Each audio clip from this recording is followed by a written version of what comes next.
KR Visakha news channel కి స్వాగతం. ఫలితాలు ప్రకటించారు. గతేడాది చూసుకున్నట్లయితే 2024 అకాడమిక్ ఇయర్ కి 2025 అకాడమిక్ ఇయర్ కి చూసుకున్నట్లయితే వాళ్ళు ఇచ్చినటువంటి ప్రకారము 5.55% ఫలితాలలో మైనస్ పురోభివృద్ధి సాధించడం జరిగింది. అంటే 5.55% గతేడాది రిజల్ట్స్ కంటే ఈ ఏడాది రిజల్ట్స్ మైనస్ లో వచ్చాయి. 2024 అకాడమిక్ ఇయర్లో 100% పాస్ సాధించినటువంటి కళాశాలలు ఎన్ని అంటే 2800 స్కూల్స్. ఈ సంవత్సరము 1680 స్కూల్స్ మాత్రమే 100% ఉత్తీర్ణత సాధించాయి. సో ఇవన్నీ పక్కన పెడితే దాదాపు ఫెయిల్ అయినటువంటి విద్యార్థులందరిలో కూడాను విద్యార్థుల్లో ఒక ఆందోళన మొదలైంది. చాలా బాగా రాశాము, మిగతా కొన్ని సబ్జెక్ట్స్ అయితే 90కి పైగా వచ్చాయి. 6 సబ్జెక్టులు ఉంటే 5 సబ్జెక్టులు 90 పైగా వచ్చాయి. కానీ ఒక్కొక్క సబ్జెక్టులో 20 మార్కులు, 15 మార్కులు, 5 మార్కులు దీంతో రావడంతో అందరూ కూడాను ఆందోళన చెంది రీవెరిఫికేషన్, రీకౌంటింగ్ అనే దానికి కొంతమంది నాలెడ్జ్ ఉన్నవాళ్ళు, ఆ స్తోమత ఉన్నవాళ్ళు, అవగాహన ఉన్నవాళ్ళు, వాళ్ళ తల్లిదండ్రులు ఈ రీవెరిఫికేషన్కి, రీకౌంటింగ్కి అప్లై చేశారు. అందులో 66,363 దరఖాస్తులు రాగా వాటిలో 11,000 పేపర్లలో ఫలితాలు మారిపోయినాయి.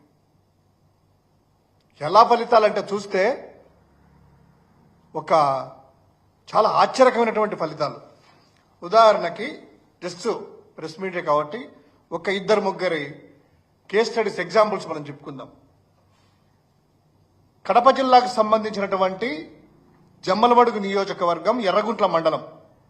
అందులో జిల్లా పరిషత్ ఉన్నత పాఠశాలలో 10వ తరగతి చదివినటువంటి గంగిరెడ్డి మోక్షిత అనేటువంటి స్టూడెంట్ ఒక సబ్జెక్ట్ ఫెయిల్ అయినట్టు మెయిన్ ఫలితాల్లో వచ్చింది. ఏది సోషల్ సాంఘిక శాస్త్రంలో ఫెయిల్ అయినట్టు. ఆమెకు మార్కులు ఎన్ని తెలుసా? తెలుగులో 96 వచ్చాయి, హిందీలో 82, ఇంగ్లీష్లో 84, మ్యాథమెటిక్స్ 83, సైన్స్లో 98 మార్కులు, సోషల్ స్టడీస్లో 21 మార్కులు మాత్రమే వచ్చినట్టు ఫలితాలు ప్రకటించారు. కేవలం 21 మార్క్స్. సరే, వీళ్ళకి ఉంది కాబట్టి, కొంచెం అవగాహన ఉంది కాబట్టి వాళ్ళ తండ్రి గంగిరెడ్డి మల్లేశ్వరరెడ్డి 1000 రూపాయలు రీవాల్యుయేషన్ ఫీజు కట్టి, అయ్యా మా పాపకు సంబంధించినటువంటి వీటిలో రీవెరిఫికేషన్ చేయాలనేటువంటిది దరఖాస్తు పెట్టాడు. పెట్టిన తర్వాత రీవాల్యూ చేసిన అధికారులు రీవాల్యూ చేసి ఫలితం ప్రకటించారు. అందులో 84 మార్కులు వచ్చాయి. 84 మార్కులు. ఇనిషియల్ గా 21 మార్కులే వచ్చి ఫెయిల్ అయింది.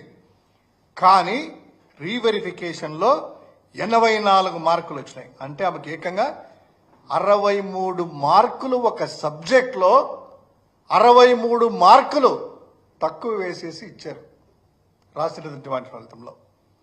సో ఇంకొక కొంతమంది చూద్దాం, వాళ్ళ పత్రికలు చూద్దాం, ఎల్లో పత్రికలు చూద్దాం, రికార్డ్స్ ప్రకారం చూద్దాం. వీటిలో ఈ బాపట్ల జిల్లాకు సంబంధించినటువంటి కొల్లూరు ఉన్నత పాఠశాలలో చదివింది ఒక తేజస్విని అనేటువంటి విద్యార్థిని. 5 సబ్జెక్టులలో 90 పైకి వచ్చాయి. ఈవిడ కూడా ఒక్క సోషల్ స్టడీస్లో 23 వచ్చాయి. ఫెయిల్ అయినట్టు ప్రకటించారు. వాళ్ళు కొంచెం అవగాహన ఉంది కాబట్టి రీవెరిఫికేషన్కి అప్లై చేశారు. రీవెరిఫికేషన్ ఎన్ని వచ్చాయి తెలుసా? 96 మార్కులు. రీవెరిఫికేషన్లో 96 మార్కులు. ఇనిషియల్గా 23 మార్కులు వచ్చి ఫెయిల్ చేశారు. ఇప్పుడు 96 మార్కులు వచ్చేసేసి ఉత్తీర్ణురాలైంది. ఇంకొకటి చూద్దాం. కర్నూలు జిల్లాకు సంబంధించినటువంటి సి బెలగల మండలం సంఘాల ఉన్నత పాఠశాల. ఆ పాఠశాల ప్రేమ వర్షకి సోషల్ స్టడీస్ లో 77 మార్కులు వచ్చాయి. ఆమె మంచి ఇంటెలిజెన్స్, వాళ్ళ నాన్న అందరూ కూడా లేదు మా పాప తక్కువ వచ్చాయని మళ్ళీ రీవెరిఫికేషన్ చేస్తే అందులో దీనికి సంబంధించినటువంటి 93 మార్కులు వచ్చాయి. సెకండ్ టైం 93 మార్కులు. ఇది ఒకటే కాదు, 10th క్లాస్ ఒకటే కాదు, ఈ అకాడమిక్ ఇయర్లో దిద్దినటువంటి ఇంటర్మీడియట్ మార్కులు కూడాను, వాటిలో కూడా ఎన్ని తప్పు విధాలు, ఎంత అన్యాయంగా చేశారంటే ఆ ఇంటర్మీడియట్ మార్కుల్లో విజయవాడకు సంబంధించినటువంటి ఒకటో రెండో చెప్తాం రెస్పెక్ట్ కాబట్టి జస్ట్ ఆ విజయవాడ చదివిన దండే రాజేశ్వరికి సెకండ్ ఇయర్లో 530 మార్కులకు గాను 431 వచ్చాయి. 430 మార్కులు వచ్చాయి. అన్ని సబ్జెక్టులలో 90% పైగా వస్తే ఇంగ్లీష్లో మార్కులు ఎన్ని వచ్చినాయని ప్రకటించారు తెలుసా? 5 మార్కులు. Only 5 marks. మిగతా సబ్జెక్ట్స్ అన్ని సబ్జెక్ట్స్ కూడా 90% అబౌవ్. కానీ ఇంగ్లీష్లో 5 వచ్చాయి. వాళ్ళు షాక్ తిని కొంచెం గుండె నిబ్బరం గల వాళ్ళు అయ్యి రీవెరిఫికేషన్కి వెళ్తే రీవెరిఫికేషన్లో ఎన్ని వచ్చాయి తెలుసా? 95 మార్కులు వచ్చాయి. 5 మార్కులు ఎక్కడా, 95 మార్కులు ఎక్కడా? 95% మార్కులు వచ్చాయని చెప్పి దాన్ని ఇనిషియల్గా ఫెయిల్ చేశారు. 95 మార్కులట. సరే, ఇంకోటి చూద్దాం. కాకినాడకు చెందినటువంటి పరిమళశ్రీ అనేటువంటి మ్యాథమెటిక్స్ పేపర్ ఏలో తక్కువ మార్కులు వచ్చాయి. అది ఏంటి?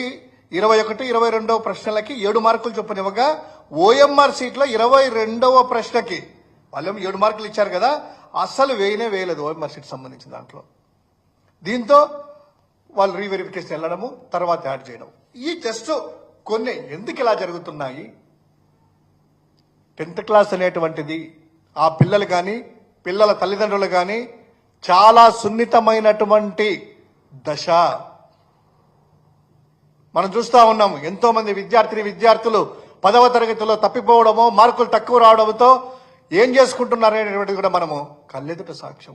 అటువంటి సున్నితమైనటువంటి ఈ యొక్క 10వ తరగతి పరీక్షా ఫలితాలను రిద్దేటప్పుడు కానీ తగు సూచనలు కానీ జాగ్రత్తలు కానీ ఎంతో జాగ్రత్తగా తీసుకోవాల్సినటువంటి ఆ యొక్క స్టేజ్.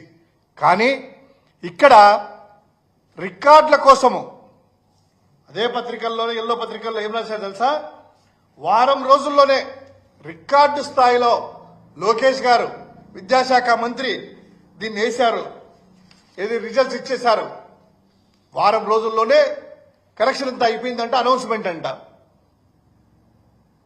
సరే, వారం రోజులు తీసుకున్నారు.